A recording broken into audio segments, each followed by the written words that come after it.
my name is Silbeck, and you're Rabbi from another planet. Please like, share, and subscribe, and ring the little bell so you're notified when new videos drop. And today is wave 42 of the 48 ways of wisdom. 42, of course, being the meaning of life, the universe, and everything. If you understand that, which of course we don't, we need a massive supercomputer and 12,000 years called deep thought, and I think we can work it out. In the meantime, may I entreat you with the 48 ways of wisdom. 48 ways that you can be freaking awesome. These are 42 attitudes to life. This is from a codification of Jewish law from about 2,000 years ago, greatly expanded by my Rabbi Noach Weinberg of blessed memory. This was one of his cornerstone things. This was one of his like real go-to bits. He actually did it, but at the same time that like Dale Carnegie was doing How to Win Friends and Influence People. Those are 7 of habits of highly effective people. Those sort of self-help things. So that's why he came up with this at the time. This is better. This is really better. This is really fantastic. We don't need to be Jewish. You don't need to be religious to be able to do most of these. Some are certainly easier. If you believe in God, but mostly not so. So we're at wave 42. Before we get to it, can you hit the like, share, and subscribe button? That would be fantastic. Double dozy. Thank you very much. I'm nearly at 3,000 subscribers. That would be fantastic if you help me get there. If you subscribe, make sure you're still subscribed. And if you want to be super nice, go check out my Indiegogo. Go check out my Indiegogo, which I hope by the time I finish this series, we will be on the way to wrapping up. Right? I really will. I'm like, I've been procrastinating. So actually, I haven't been procrastinating. That's not true. I just haven't had enough time. If I had a time machine, I would get myself more time. Another 8 hours a day, would be fantastic. That's not one of the 48 ways to wisdom. Although, again, if you do have such a machine, that would be great. So, now, wave 42 of the 48 ways of wisdom is peace of mind. And Hebrew is always much better. Mamidolo hashalom. Stand your neighbor up, stand your friend up to peace. What the hell does that mean? Shalom. Shalom is something that's very big in the Jewish world. We use it to say hello and goodbye. We use it at people's names. But shalom really means an inner calmness. How can I explain it? Yin and yang. You know, you've seen the yin and yang symbol where they have like the two sides meet perfectly and there's no air between them. And that's essentially peace. That's when we all slot together completely seamlessly, and life just kind of fits together. That's the Jewish conception of peace. So what does it mean? Stand your fellow man up with it. Firstly, it means that you should care about your fellow person, right? Fellow person, and you should help them get out of the turmoil of existence. So universally in Judaism, the idea that turmoil of existence comes from the schism between the body and the soul. So this one is probably better if you believe in God, right? But there's certainly a schism, you can say, between the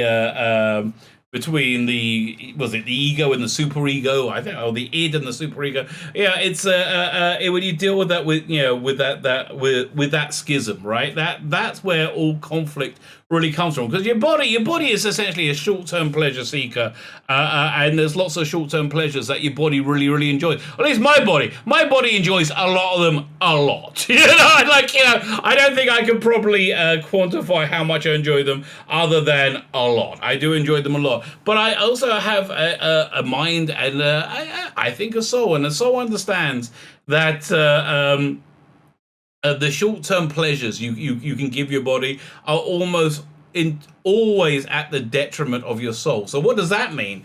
That means that you basically have a choice in life. You can be the person you want to be, or do what you want to do. I say this all the time. You can be the person you want to be, or do what you want to do. They're almost always completely opposite, right? Until you train yourself, and that's the great thing. You get this, and this is what this way the wisdom is. Until you train yourself, that you want the pleasure of the soul, which is much more lasting. Basically, the difference is this: when you're doing good deeds, they normally suck at the time that you do them, right? They normally suck, but you feel great afterwards. When you do not so great deeds, they feel awesome. freaking awesome when you do it, and pretty darn awesome. Not so good afterwards. You feel kind of hollow and empty. And I see that in my life. I'm sure you see that in your life. So it says that the Talmud teaches a righteous person talks to their body desires, while an evil person lets their desires talk to them. So the idea with that is, again, I'm going to give you another Jewish fable. I think fable is the right word. That it said that at the end of days or whatever, when one sees one goes up to their heavenly court and they go on trial for their lives. They look at their life. A righteous person will look at their evil inclination, their drive to do what you want, as opposed to be who you want to be. That drive as a mountain, actually a mountain of glass. They describe a mountain, and he goes, how on earth did I let that thing, did I hold back that mountain of desire? Like, how did I do it? It seems impossible, right? Whereas an evil person, right? An evil person will look at their evil inclination, and it'll be a hair. It'll be a tiny blade of grass, and they'll go, how did I let this nothing walk all over me? And it's entirely about your attitude. You need to train your body. And you need to. Here's a weird thing. You got to kind of view yourself as a computer. View yourself as a computer. When you go to sleep every night, you erase a lot of your what's it called again? Your data that you're using right now. So you got to reinstall stuff every morning. This is why we have daily prayer. We actually have 3 times a day.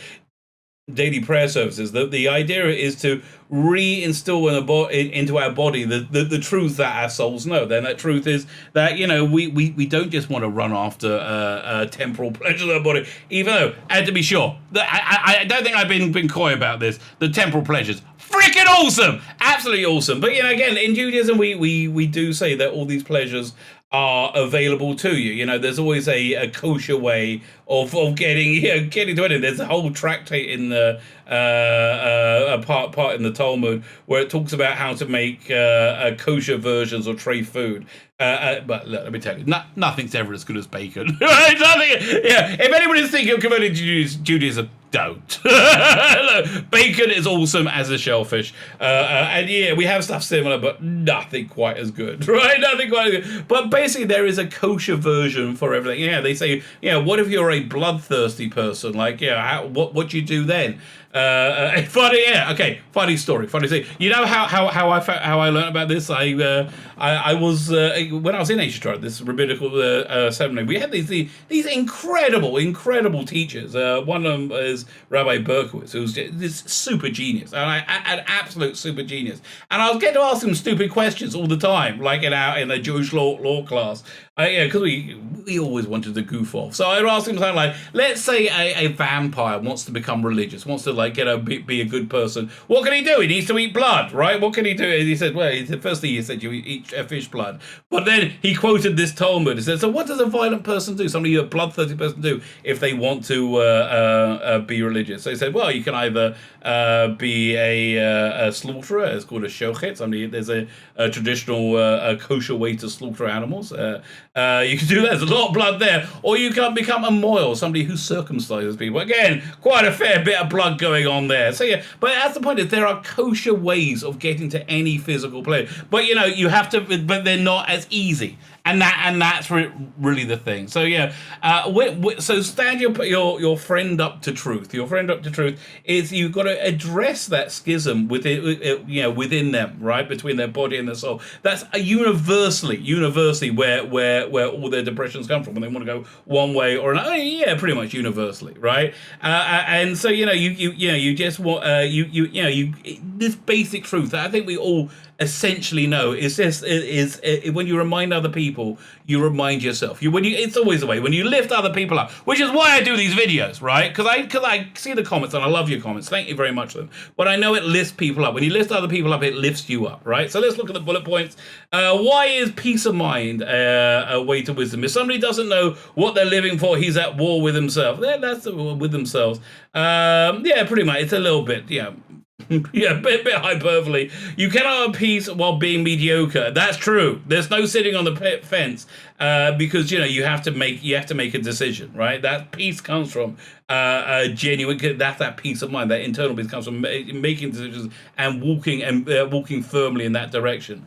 When we think big, we become big. Look around the world and see how much you can accomplish. That's very, very true. No idea how it fits in here. Greatness is achieved by leading with the soul and harnessing the passionate power of the body. Yeah, that's a good one to end on. That's basically lead with your soul, but use your power of your bodily desires to do that, and you will get to greatness. You know what? That's so good. I think there's 47 other ways that you can get to greatness. 47 other ways that you can be awesome. We're gonna learn way 43 tomorrow. Come back, and we're nearly at the end. It's very, very exciting, and have yourselves a fantastic day.